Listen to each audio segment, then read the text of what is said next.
اب جو تیسرا رکوع آ رہا ہے سورہ بقرہ کا، اس میں قرآن کی دعوت کا خلاصہ ہے۔ قرآن کیا ماننے کی دعوت دیتا ہے، اس کی پکار کیا ہے۔ جیسا کہ میں عرض کر چکا ہوں، 2/3 قرآن پہلے نازل ہو چکا ہے، پس منظر میں ہے۔ ہمارے لیے اس ترتیب مصحف کے اعتبار سے وہ قرآن بعد میں آئے گا، ترتیب نزول کے اعتبار سے وہ پس منظر میں موجود ہے،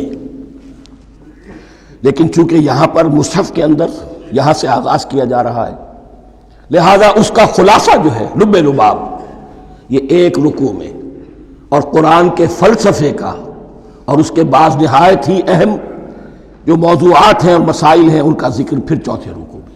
ابھی ہم تیسرا رکوع پڑھ رہے ہیں۔ یا ایھا الناس اعبدوا ربکم الذی خلقکم والذین من قبلکم لعلکم تتقون۔ اے لوگو، بندگی اختیار کرو اپنے اس رب کی، اپنے اس مالک کی جس نے تمہیں پیدا کیا، اور نہ صرف تم کو پیدا کیا، تم سے پہلے جتنے لوگ گزرے انہیں بھی پیدا کیا تاکہ تم بچ سکو۔ یہ قرآن کی دعوت کا خلاصہ ہے، اور یہ نوٹ کر لیجئے، یہ تمام انبیاء اور رسل کی دعوت یہی تھی۔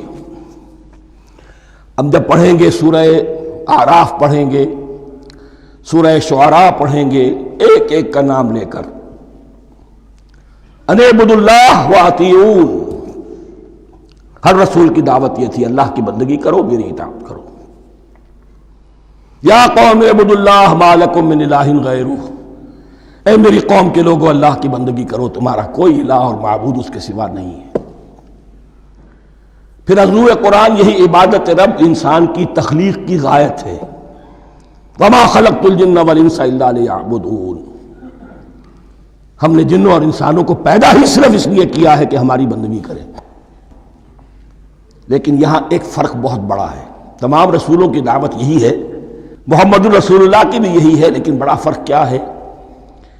باقی تمام رسولوں کی دعوت آپ کو ملے گی یا قوم، اے میری قوم کے لوگوں، یہاں ہے یا ایھا الناس، اے بنی آدم، اے بنی نوع انسان۔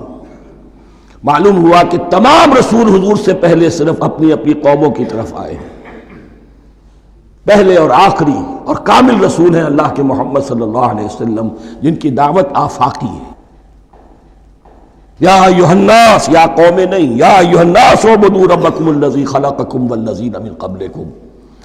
اس میں دلیل بھی آ گئی کہ عام طور پر لوگ جو ہے غلط راستے پر اس دلیل سے جمے رہتے ہیں کہ ہمارے آباء و اجداد کا راستہ یہی تھا۔ تو بھائی، جیسے تم مخلوق ہو ایسے وہ بھی تو مخلوق تھے، جیسے تم خطا کر سکتے ہو وہ بھی تو خطا کر سکتے تھے۔ لہذا یہ نہ دیکھو کہ آباء و اجداد کا راستہ کیا تھا، دیکھو یہ کہ حق کیا ہے، لعلکم تتقون، تاکہ تم بچ جاؤ، دنیا میں افراط و تفریط کے دھکوں سے بچ جاؤ گے، آخرت میں اللہ کے عذاب سے بچ جاؤ گے۔ ان دونوں سے اگر بچنا ہے تو اللہ کی بندگی کی روش اختیار کرو۔ اچھا، کس رب کی؟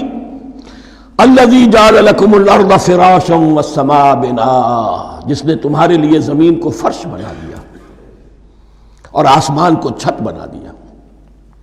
وانزل من السماء ماء، اور آسمان سے پانی برسایا، فاخرج بہ من الثمرات رزقا لکم، اور پھر اس پانی کے ذریعے سے زمین سے میووں کی شکل میں، پیداوار کی شکل میں تمہارے لیے رزق اگایا۔ فلا تجعلوا للہ اندادا وانتم تعلمون، تو ہرگز نہ اللہ کا مد مقابل کسی کو ٹھہراؤ جانتے بوجھتے۔ وانتم تعلمون کا ایک مطلب یہ بھی ہے کہ تم بھی مانتے ہو کہ اس کائنات کا خالق اللہ کے سوا کوئی نہیں۔ اہل عرب بھی مانتے تھے، جو ان کے دیوی دیوتا تھے وہ سمجھتے تھے کہ یہ اللہ کے اوتار ہیں، یا اللہ کے ہاں بہت یہ پسندیدہ ہیں، اللہ کے محبوب ہیں، اس کے اولیاء ہیں، اس کی بیٹیاں ہیں، لہذا یہ شفاعت کریں گے تو ہمارا بیڑا پار ہو جائے گا۔ ورنہ خالق وہ مانتے تھے اللہ ایک ہی ہے۔ جب تم یہ مانتے ہو کائنات کا خالق ایک، مدبر ایک، تو اب کسی کو اس کا مد مقابل نہ بناؤ۔ انداد ند کی جمع ہے، لا ضد لہ ولا ند لہ، اللہ کا کوئی مد مقابل نہیں۔ اس میں یہاں تک بات ہے کہ حضور اس درجے، اس توحید کی باریکیوں تک پہنچا کر گئے ہیں اس امت کو کہ کسی صحابی نے ایسے ہی کہہ دیا ما شاء اللہ و ما شئت، جو اللہ چاہے اور جو آپ چاہیں۔ حضور نے فوراً ٹوک دیا اجالتنی للہ ندا، کیا تو نے مجھے اللہ کا مد مقابل بنا دیا ہے؟ اس کائنات میں مشیت صرف ایک کی چلتی ہے، کسی اور کی مشیت اس کی مشیت کے تابع پوری ہو جائے، لیکن مشیت مطلقہ صرف اس کی ہے۔ یہاں تک کہ حضور سے فرمایا گیا کہ اے نبی آپ کے لیے یہ ممکن نہیں ہے جسے چاہے ہدایت دے دیں، انک لا تہدی من احببت ولکن اللہ یہدی من یشاء۔ اگر یہ اختیار میں ہوتا تو ابو طالب دنیا سے بغیر ایمان لائے نہ جاتے۔ فلا تجعلوا للہ اندادا وانتم تعلمون۔ اب ان دو آیتوں میں تو یوں سمجھیے توحید نظری بھی اور توحید عملی بھی۔ توحید عملی کیا ہے؟ بندگی صرف اسی کی ہو۔ اب آیا ہے رسالت کا معاملہ، وَإِن كُنتُمْ فِي رَيْبٍ مِّمَّا نَزَّلْنَا عَلَىٰ عَبْدِنَا، اگر تمہیں رسالت محمدی پر شک ہے صلی اللہ علیہ وسلم، اس کے کیا معنی ہے؟ کہ تمہیں اس قرآن کے بارے میں شک ہے جو ہم نے اپنے بندے پر نازل کیا ہے۔ اگر ہے شک فی الواقع، وَإِن كُنتُمْ فِي رَيْبٍ، اگر تمہیں واقعتاً شک ہے مما نزلنا علی عبدنا، اس پر جو ہم نے اپنے بندے پر نازل فرمایا ہے، فاتو بسورۃ من مثلہ، تو لے آؤ اس جیسی ایک ہی صورت۔ یہ ہم کل پوری تفصیل سے دیکھ چکے ہیں کہ برسبیل تنزل یہاں پہنچے ہیں۔ پہلے دو آیتیں میں نے آپ کو سنائی تھی جس میں پورے قرآن کی مثال لانے کا چیلنج کیا گیا، پھر ایک آیت سنائی جس میں 10 صورتیں ہی لے آؤ، اب آخری درجے میں ایک صورت ہی بنا لا، اور ایک صورت تو سورۃ العصر کے مساوی بھی ہو سکتی تھی، سورۃ الکوثر کے مساوی بھی ہو سکتی تھی۔ وَادْعُوا شُهَدَاءَكُم مِّن دُونِ اللَّهِ إِن كُنتُمْ صَادِقِينَ، اور بلا لو اپنے سارے مددگاروں کو اللہ کے سوا، جن ہوں انس ہوں۔ اس لیے کہ قریش کا خیال یہ تھا کہ جو شعراء ہوتے ہیں ان کے پاس جن ہوتے ہیں، وہ جن انہیں سکھاتے ہیں، ورنہ عام آدمی تو یہ شعر نہیں کہہ سکتا۔ تو تمہارا اگر کوئی گمان ہے کوئی جنات سکھانے والے ہیں، کوئی انسان ہے، خطیب ہیں، شعراء ہیں، ادیب، سب کو جمع کر، ان کنتم صادقین۔ اب یہ ہے بہت ہی، جس کو میں نے کل کہا تھا آپ کو یاد ہوگا، قرآن کا انداز کیا ہوتا ہے کہ وہ اپنے اندر جھانکنے کی دعوت دیتا ہے۔ یہ گویا کہ آنکھوں میں آنکھیں ڈال کر یہ کہا جا رہا ہے کہ حقیقت میں تمہیں کوئی شک نہیں ہے، یہ تم بات بنا رہے ہو صرف، اگر واقعتاً شک ہے تو آؤ میدان میں۔ حقیقت یہ ہے کہ تمہیں شک نہیں ہے، اگر تم سچے ہو فاتو بسورۃ من مثلہ، تو اس جیسی ایک ہی صورت بنا لاؤ۔ فَإِن لَمْ تَفْعَلُوا، اب ذرا انداز دیکھیے تحدی کا اور چیلنج کا، پھر اگر تم یہ نہ کر پاؤ وَلَن تَفْعَلُوا، اور ہرگز نہیں کر سکو گے، یہ چیلنج کون دے سکتا ہے؟ اللہ کے سوا کوئی نہیں دے سکتا۔ یہ انداز کسی کتاب کا نہیں ہے، ذَلِكَ الْكِتَابُ لَا رَيْبَ فِيهِ، یہ کسی کا نہیں ہے۔ فَإِن لَمْ تَفْعَلُوا وَلَن تَفْعَلُوا، پھر اگر تم نہ کر پاؤ اور تم ہرگز نہیں کر پاؤ گے، فَاتَّقُوا النَّارَ الَّتِي وَقُودُهَا النَّاسُ وَالْحِجَارَةُ، تو ڈرو اس آگ سے جس کا ایندھن بنیں گے انسان اور پتھر۔ اعدت للکافرین، کافروں کے لیے تیار کر لی گئی ہے، بھڑکا دی گئی ہے۔ پتھروں کا ذکر خاص طور پر کیوں ہے؟ دو اس کے امکانات ہیں۔ آپ کو معلوم ہے کہ وہ جو پتھر کا کوئلہ ہوتا ہے اس کی آگ بڑی سخت ہوتی تھی، عام جو ہمارا یہ لکڑی کا کوئلہ ہوتا ہے اس کے مقابلے میں، اور دوسرے یہ بھی کہ چونکہ انہوں نے جو معبود تراش رکھے تھے وہ پتھر کے ہوتے تھے، تمہارے ساتھ ہی تمہارے ان معبودوں کو بھی جھونکا جائے گا اور وہ بھی جلیں گے، تاکہ تمہاری حسرت کے اندر اضافہ ہو۔ ان سے ہم دعائیں مانگا کرتے تھے، ان کے سامنے ماتھے ٹیکتے تھے، ان کے سامنے ڈنڈوت کرتے تھے، ان کو چڑھاوے چڑھاتے تھے۔ اب یہاں گویا کہ ایمان باللہ توحید، ایمان بالرسالت اور ایمان بالآخرت، فاتقوا النار التي وقودها الناس والحجارة اعدت للكافرین وبشر الذین آمنوا وعملوا الصالحات، اور بشارت دے دیجئے اے نبی ان لوگوں کو کہ جو ایمان لائے اور جنہوں نے نیک عمل کیے، ان لہم جنات تجری من تحتها الانہار، کہ ان کے لیے وہ باغات ہیں کہ جن کے دامن میں ندیاں بہتی ہوں گی. لفظی ترجمہ ہوگا جن کے نیچے ندیاں بہتی ہوں گی. مراد اس سے کیا ہے؟ عام فطری باغ وہ ہوتے تھے کہ جس میں ذرا اونچائی پر جو ہے درخت لگے ہوئے ہیں اور دامن میں ندی بہ رہی ہے، تو اس سے خود بخود جو ہے وہ اریگیشن، نیچرل اریگیشن ہو رہی ہے، درختوں کے جڑوں تک پانی پہنچ رہا ہے. بہرحال ترجمہ آپ لفظی کریں، ان کے نیچے ندیاں بہتی ہوں گی یا یہ کہ جن کے دامن میں ندیاں بہتی ہوں گی.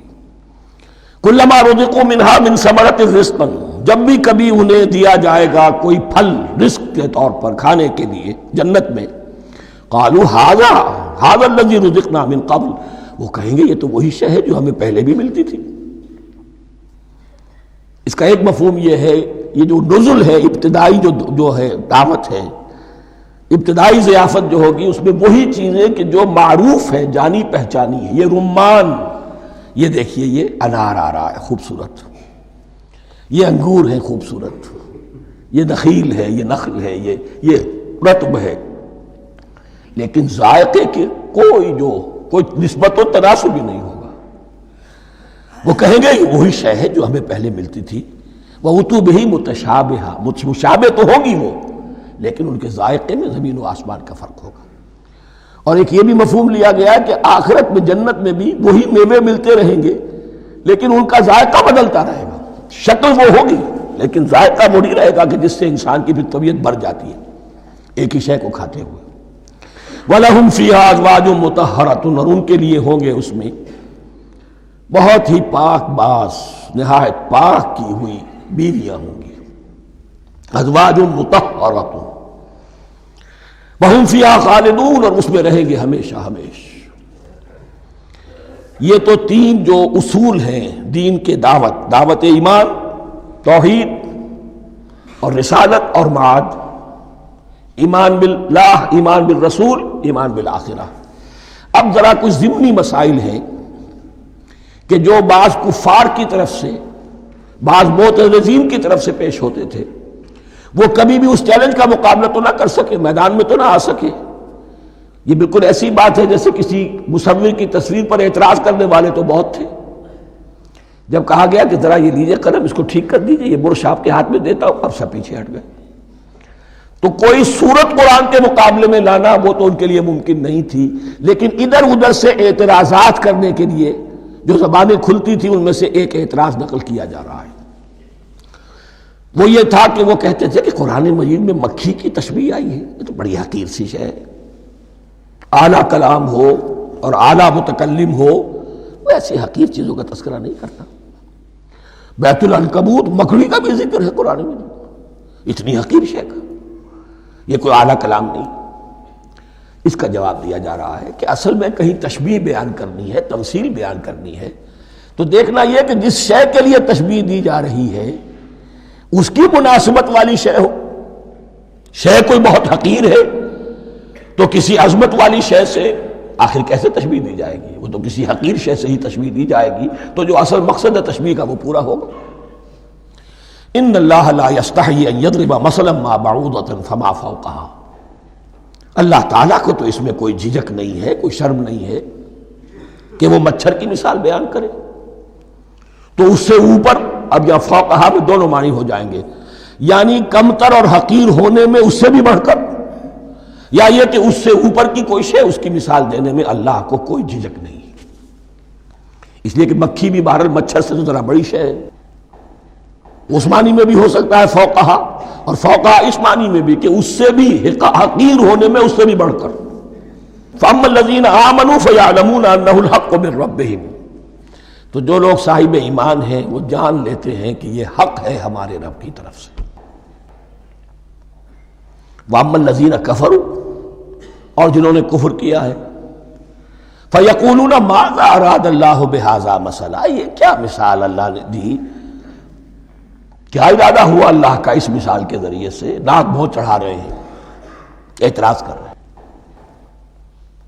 اب جو آ رہا ہے اگلا جملہ وہ ہے بہت اہم، یضل بہ کثیرا ویہدی بہ کثیرا، اسی کے ذریعے سے اللہ بہتوں کو ہدایت دیتا ہے اور اسی کے ذریعے سے بہتوں کو گمراہ کرتا. معلوم ہوا کہ ہدایت اور گمراہی اور ہدایت اور ضلالت انسان کی سبجیکٹو کنڈیشن کے اوپر دار و مدار ہے اس کا. آپ کے دل میں خیر ہے، بھلائی ہے، نیت صحیح ہے، طلب ہدایت، طلب علم، اس میں آپ سچے ہیں، آپ کو ہدایت مل جائے گی. دل میں زیغ ہے، کجی ہے، نیت میں ٹیڑھ ہے، فساد ہے، تو اسی کے ذریعے سے اللہ آپ کی گمراہی میں اضافہ کر دے گا. یضل بہ کثیرا ویہدی بہ کثیرا. لیکن اللہ کا یہ کسی کو ہدایت دینا اور کسی کو ضلالت دینا علل ٹپ نہیں ہے، کسی قاعدے اور قانون کے بغیر نہیں ہے. وما یضل بہ الا الفاسقین. نہیں گمراہ کرتا وہ اس کے ذریعے سے مگر صرف سرکش لوگوں کو، جن میں سرکشی ہے، تعلی ہے، تکبر ہے. اور ان کے اوصاف کیا ہے؟ الذین ینقضون عہد اللہ من بعد میثاقہ. جو توڑ دیتے ہیں اللہ کے ساتھ کیے ہوئے عہد کو. اور سب سے بڑا عہد یہ سورہ اعراف میں چل کر آئے گا، عہد الست. عالم ارواح میں ہم عہد الست کر کے آئے. الست بربکم قالوا بلا. کیا میں ہی نہیں ہوں تمہارا رب؟ تمام ارواح نے میں بھی تھا، آپ بھی تھے، سب تھے، کل انسان. جتنے انسان دنیا میں آج تک آ چکے ہیں وہ بھی تھے، اور جو آنے ہیں ابھی قیامت تک وہ بھی تھے. لیکن تھے صرف ارواح کی شکل میں، جسم نہیں تھے. اور یہ میں آپ کو بتا چکا ہوں، مکمل وجود ہے انسان کا روحانی وجود. اولاً تخلیق اس کی ہوئی تھی، اسی سے آگے چل کر ایک بہت فلسفے کا بہت گہرا مضمون آ رہا ہے آگے چل کر. وہ جو عہد الست الست بربکم قالوا بلا، انہوں نے اس عہد کو توڑا. اللہ کو اپنا مالک اور خالق اور اپنا حاکم جاننے کی بجائے خود حاکم بن کر بیٹھ گئے. الیس لی ملک مصر. کیا مصر کی بادشاہی میری نہیں ہے؟ I am the sovereign. We are sovereign. Popular sovereignty. بغاوت، سرکشی، فاسق. وما يضل به الا الفاسقين الذين ينقضون عهد الله من بعد ميثاقه وَيَقْطَعُونَ مَا أَمَرَ اللَّهُ بِهِ أَن يُوصَلَ. اور کاٹتے ہیں وہ چیز جسے اللہ نے جوڑنے کا حکم دیا ہے. اللہ نے صلہ رحمی کا حکم دیا ہے، یہ قطع رحمی کرتے ہیں.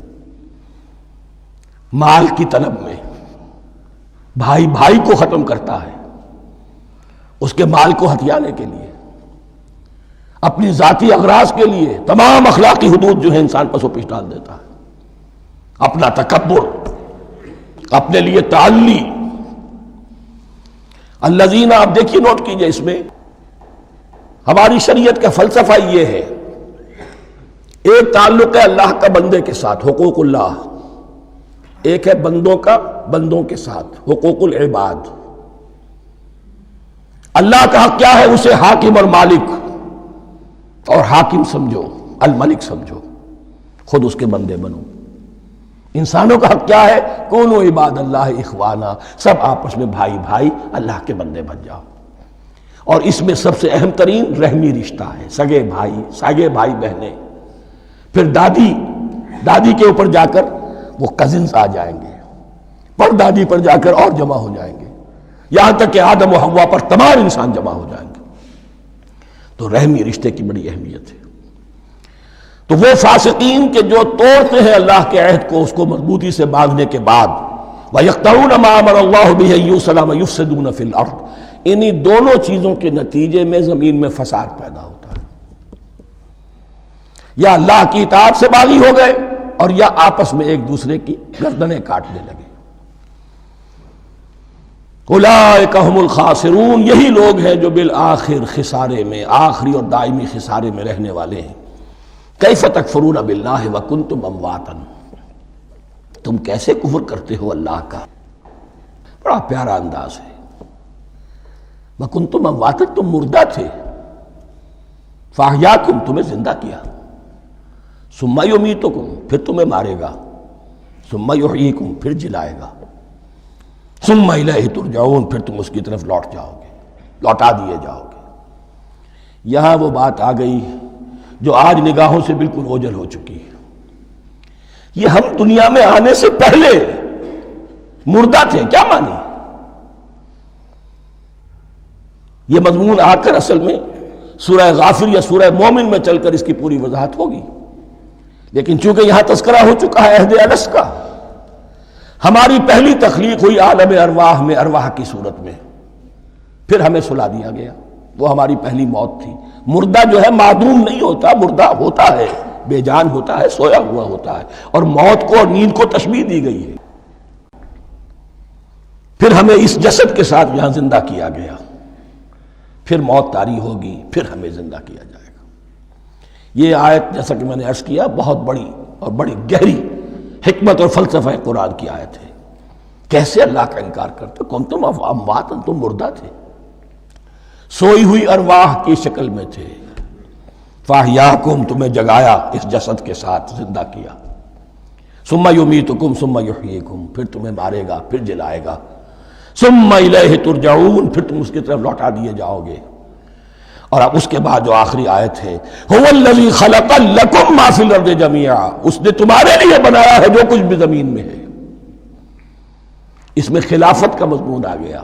حدیث میں آتا ہے انما الدنیا خلقت لکم وانتم خلقتم للآخرہ، یہ دنیا تمہارے لیے بنائی گئی ہے، تم آخرت کے لیے بنائے گئے ہو۔ هو الذی خلق لکم ما فی الارض جمیعا، اس لیے کہ اگلی آیت پھر آ رہی ہے خلافت کی آیت، سارا کچھ زمین میں یہ بستر جو بچھایا اور یہ کائنات کو، زمین کو سجایا تمہاری خلافت کے لیے۔ ثم استوى الى السماء فسواهن سبع سماوات، پھر وہ متوجہ ہوا آسمانوں کی طرف اور انہیں 7 آسمانوں کی شکل میں بنا دیا۔ جیسا کہ میں کل عرض کر چکا ہوں، یہ تاحال ابھی یہ آیات متشابہات میں سے ہے۔ 7 آسمانوں کی کیا حقیقت ہے ہم اس سے ابھی پورے طور سے واقف نہیں۔ وَهُوَ بِكُلِّ شَيْءٍ عَلِيمٌ، اور اسے ہر شے کا علم حقیقی حاصل ہے۔ بارک اللہ لی ولکم فی القرآن العظیم ونفعنی وإیاکم بالآیات والذکر الحکیم۔